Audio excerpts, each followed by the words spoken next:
ओम श्री गुरुवे नमः। ओम शांति शांति शांति। सांख्य योग से स्वामी श्री अखंडानंद सरस्वती महाराज की व्याख्या है। दूसरे अध्याय का 16वां मंत्र।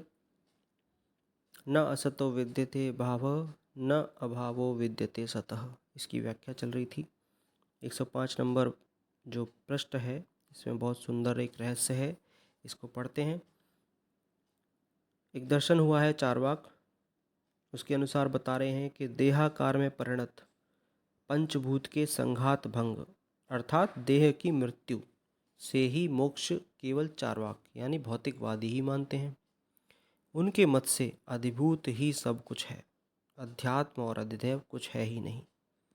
लेकिन बौद्ध भीतर के आध्यात्मिक व्यक्तित्व की मृत्यु को मोक्ष मानते हैं। उपासक क्या कहते हैं कि आधिदैविक व्यक्तित्व का भी उच्छेद होना चाहिए। व्यष्टि की इंद्रियों के जो अधिदेवता अग्नि, सूर्य, अश्विनी कुमार आदि हैं और समष्टि में जो इनके मूलभूत देवता हैं, उन सब का लय परमात्मा में होना चाहिए। जब सूर्य, चंद्र, इंद्र आदि सब देवता परम देवता ईश्वर में लीन हो जाएंगे तो अपने आप आधिभौतिक और आध्यात्मिक जगत गौण हो जाएगा। अद्वैत वेदांत का मोक्ष इनसे बहुत विलक्षण है।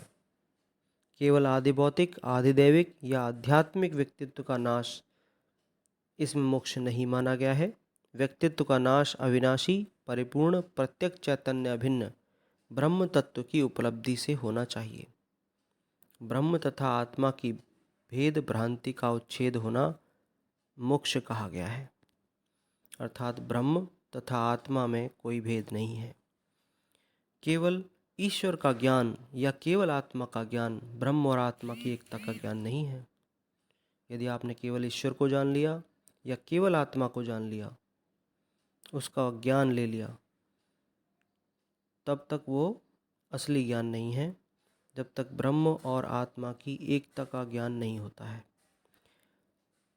जीव और ईश्वर दोनों की उपाधियों का अपवाद करके यानी उन्हें हटाकर अखंड अर्थ का बोध प्राप्त होने पर अविद्या निवृत्त हो जाती है और आदिभौतिक, आधिदैविक और आध्यात्मिक व्यक्तित्वों तथा इनकी समष्टियों का बाध होता है। यही अद्वैत वेदांत में मोक्ष है। असतः भावो न विद्यते। इसमें देखा कि अस्ति प्रत्यय का विषय कौन है और आश्रय कौन है। लोक में घड़ा यह अस्ति प्रत्यय का विषय है और मैं घड़े को जानता हूँ यह अस्ति प्रत्यय का आश्रय है। दोनों सत्य हैं लौकिक दृष्टि में। असत का भाव नहीं हुआ करता और सत का विनाश नहीं होता। अतः इतश्च शोको अनर्हः। इनके संबंध में शोक करना उचित नहीं है। जो है नहीं, असत है, उसका जन्म नहीं हो सकता और जन्म ही नहीं तो मृत्यु कहाँ से होगी। जैसे कहा वंध्यापुत्र, इसमें असत क्या है। लोक में वंध्या स्त्री भी होती है और लोगों के पुत्र भी होते हैं। अतएव वंध्या का पुत्र, इसमें जो का है यानी जो संबंध है वही असत है।